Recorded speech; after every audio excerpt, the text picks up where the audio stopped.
ini kita kembali bertemu untuk melakukan kegiatan pembelajaran. Nah, hari ini kita akan belajar tematik dari subtema 2 PB atau pembelajaran 1. Namun sebelum kita memulai pembelajaran, sebaiknya kita berdoa ya. Kita berdoa, doa mulai atas nama Bapa dan Putra dan Roh Kudus. Amin. Doa selesai atas nama Bapa dan Putra dan Roh Kudus. Amin. Baik anak ibu, hari ini kita akan belajar tematik subtema 2 pembelajaran 1 dari tematik 4B halaman mulai dari halaman 40. Nah, di sini mempraktikkan dan menyajikan teks petunjuk. Nah, teks petunjuk itu menjelaskan bagaimana cara penggunaan suatu benda dengan tepat, dan biasanya teks petunjuk ini memberikan peringatan atau himbauan kepada para pengguna barang. Nah, contoh teks petunjuk seperti ini ada di sini, kita lihat petunjuk penggunaan kipas angin. Kamu baca pertama, colokkan stiker, dan selanjutnya itu untuk kipas angin. Coba juga bisa kamu buat contoh teks petunjuk seperti pemakaian blender, apa duluan yang kita lakukan. Kemudian teks petunjuk pemakaian televisi. Kalau pemakaian televisi, apa duluan kita lakukan? Ambil dulu stop kontaknya, lalu lengketkan ke stop kontak. Setelah itu kita buka tombol ya, kita tekan tombol untuk membuka televisi, lalu pilih mana siaran yang akan kamu tonton, dan buat nadanya apakah kuat atau kecil ya. Nah, begitu juga itu untuk teks petunjuk televisi. Setelah selesai menonton televisi, apa yang kamu lakukan? Matikan televisi, kemudian cabut stop kontaknya. Nah, itu untuk pengguna televisi. Kemudian bagaimana cara menggunakan teks petunjuk untuk pemakaian rice cooker. Nah, tentu kamu tahu kan, pemakaian apa lagi? Mesin cuci. Nah, itulah tujuan dibuat teks petunjuk. Nah, ketika orang tuamu membeli handphone, kan ada petunjuk untuk penggunaan handphone. Coba lihat. Nah, di situ akan diterangkan bagaimana cara penggunaan untuk memakai handphone. Itulah mengenai teks petunjuk pemakaian suatu barang ya. Jadi teks petunjuk dibuat adalah untuk menjelaskan bagaimana cara penggunaan suatu benda atau barang dengan tepat, dan isinya juga berupa peringatan atau himbauan kepada pengguna barang. Nah, selanjutnya kita masuk ke pelajaran IPA. Ini mengidentifikasi manfaat perubahan energi. Nah, energi itu dapat berubah ya ke bentuk energi yang lain. Contoh seperti kipas angin. Kipas angin itu tentu kamu sering menggunakannya ya. Perubahan energi yang ada pada kipas angin itu dari energi listrik berubah menjadi energi gerak. Jadi kalau kita stop kontakkan kipas angin, maka kipasnya akan bergerak ya. Begitu juga pemakaian setrika listrik. Nah, kalau kita cocokkan, kita hidupkan, maka dia akan berubah menjadi panas, energi panas. Coba berikan contoh yang lain, seperti televisi. Kalau kita hidupkan televisi, energi apa yang muncul? Energi listrik berubah menjadi energi cahaya dan energi bunyi. Nah, coba sekarang mengenai kegiatan yang kita perlukan ada menunjukkan perubahan energi. Nah, serta manfaatnya bagi kita. Coba perhatikan halaman 42. Di sini ada kegiatan bersepeda. Ya, tentu kamu sering naik sepeda kan pada sore hari. Nah, energi yang digunakan adalah energi kimia. Kenapa? Kita bersepeda, kita sudah melakukan gerakan. Jadi gerakan itulah menghasilkan panas, itulah energi kimia. Perubahan energinya adalah energi kimia berubah menjadi energi gerak. Nah, coba beri contoh yang lain. Ibu beri contoh satu lagi. Berlari. Ya. Nah, berlari energi kimia, perubahan energi adalah energi kimia menjadi bergerak. Nah, kemudian memanjat pohon. Nah, coba kamu berikan nanti energi apa yang digunakan, perubahan energi apa yang muncul. Nah, begitu juga untuk yang selanjutnya bisa kamu isi nomor 3 sampai 5. Nah, kemudian kita lihat lagi membuktikan perubahan energi melalui percobaan. Nah, di sini ada percobaan perubahan energi. Coba kita ambil nanti kain sapu tangan ya. Sapu tangan bisa kamu ambil dan sumpit. Nah, sebelum kamu gosok, kamu rasakan dulu bagaimana keadaan sumpit, bagaimana keadaan kain.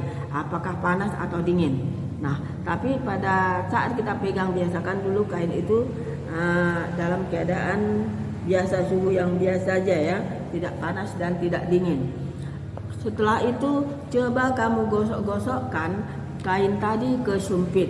Gosokkan kurang lebih 1 atau 2 menit. Nah, setelah kamu gosok kain ke sumpit, lalu pegang. Apa yang terjadi? Apa yang kamu rasakan? Ya. Nah, perubahan apa yang terjadi pada kain dan sumpit tadi? Nah, itu masih sumpit dengan kain. Nah, kemudian bisa kamu buat lagi dengan cara menggesekkan kedua jari tanganmu. Coba gosok sampai kurang lebih 1 menit. Nah, apa yang kamu rasakan setelah kamu gosokkan tanganmu? Perubahan energi apa yang muncul ya.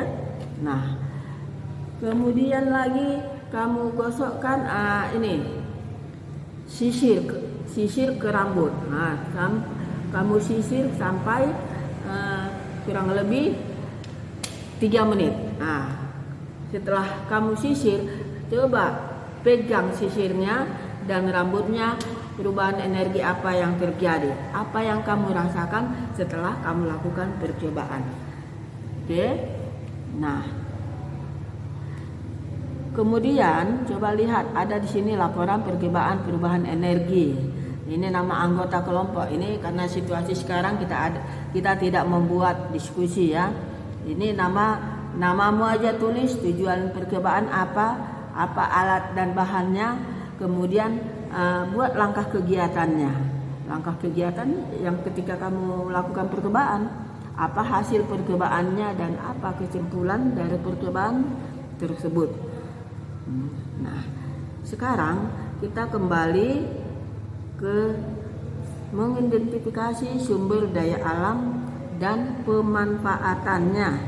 Nah, sumber daya alam itu adalah segala sesuatu yang berasal dari alam. Nah, di sini kita lihat bahwa Indonesia sangat kaya akan sumber daya alamnya, sangat melimpah. Nah, Jadi sumber daya alam ini termasuk menghasilkan energi yang sangat berguna, yang sangat bermanfaat bagi kehidupan kita. Nah, coba berikan contoh sumber daya alam yang manfaatnya bagi kita. Seperti batu bara, itu termasuk sumber daya alam. Batu bara adalah sebagai sumber yang dari bahan bakar fosil, ya. Batu bara ini dapat dijadikan sebagai bahan bakar pembangkit listrik, ya. Batu bara sebagai bahan bakar pembangkit listrik. Kemudian sumber daya alam yang lain, minyak bumi digunakan sebagai bahan bakar kendaraan, ya kan. Kemudian apalagi sumber daya alam apalagi yang kita ketahui, coba berikan contoh. Nah, sumber daya alam timah. Timah itu digunakan untuk pembungkus rokok, ya, untuk membungkus makanan seperti roti. Coba perhatikan bungkus rokok orang tuamu, di situ kan ada bungkus yang di dalam kotaknya itu ada berwarna putih, ada atau warna kuning. Nah, itulah timah. Jadi kegunaannya untuk membungkus rokok. Dan banyak lagi kegunaan timah. Kemudian sumber daya alam aluminium. Sumber daya aluminium banyak digunakan sebagai alat-alat rumah tangga, ya. Kemudian sebagai alat pembuat itu pesawat terbang, ada itu digunakan juga. Manfaat dari sumber daya alam aluminium sebagai pembuat badan pesawat terbang, ada juga digunakan dari situ. Kemudian sumber daya alam pasir besi. Nah, menghasilkan besi itu gunanya untuk, kan tentu kamu banyak tahu kegunaan besi untuk pagar, kemudian untuk jendela. Nah, itu sumber daya alam yang dari bahan galian. Nah, sumber daya alam yang berupa jenis tumbuhan seperti rumput laut. Nah, rumput laut ini banyak gunanya untuk kebutuhan kita, yaitu untuk membuat obat seperti obat pencegah kanker atau obat untuk pengeroposan tulang. Nah, selain rumput laut, sumber daya alam apalagi? Kelapa sawit. Nah, kelapa sawit itu kan termasuk sumber daya alam. Kelapa sawit itu bisa dijadikan untuk menghasilkan minyak goreng, sabun, ya, alat kosmetik, banyak. Kemudian sumber daya alam apa lagi? Teh. Nah, sumber daya alam teh banyak kegunaannya, ya. Untuk apa?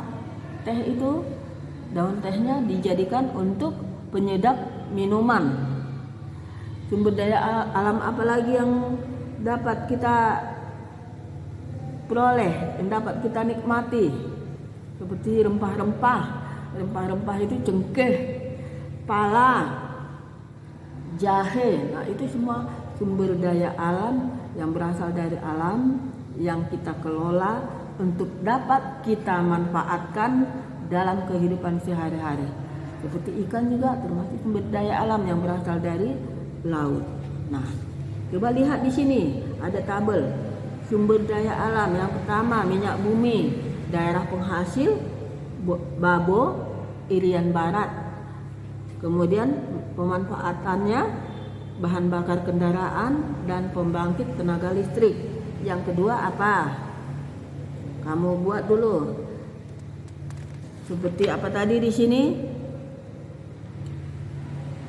Batu bara. Nah, dari mana daerah penghasil? Apa pemanfaatannya? Yang ketiga, kelapa sawit dari daerah penghasil Sumatera Utara. Pemanfaatannya untuk menghasilkan minyak goreng, pembuatan sabun, kemudian sebagai alat kosmetik. Nah, itulah mengenai sumber daya alam. Nah, sekarang untuk kegiatan latihanmu, coba lihat buku halaman 46. Untuk bahasa Indonesia, kamu lihat, kamu kerjakan nomor 1 dan nomor 4. Bahasa Indonesia nomor 1 dan 4. Kemudian IPA nomor 2, ya. Dan IPS nomor 3. Nah, IPS nomor 3. Kemudian nomor 5 itu, nah,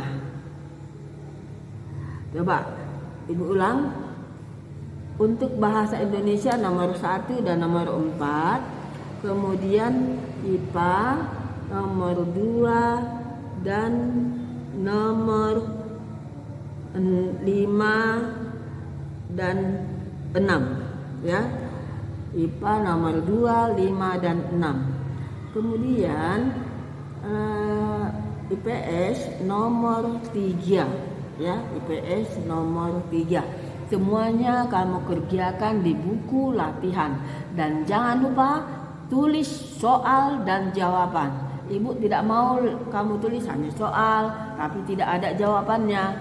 Kemudian ibu juga tidak mau menilai hanya jawaban tidak ada soalnya.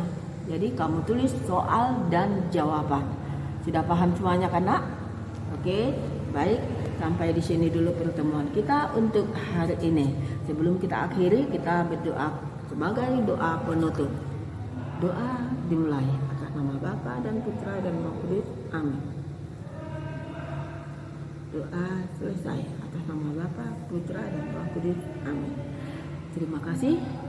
Selamat belajar. Bye bye.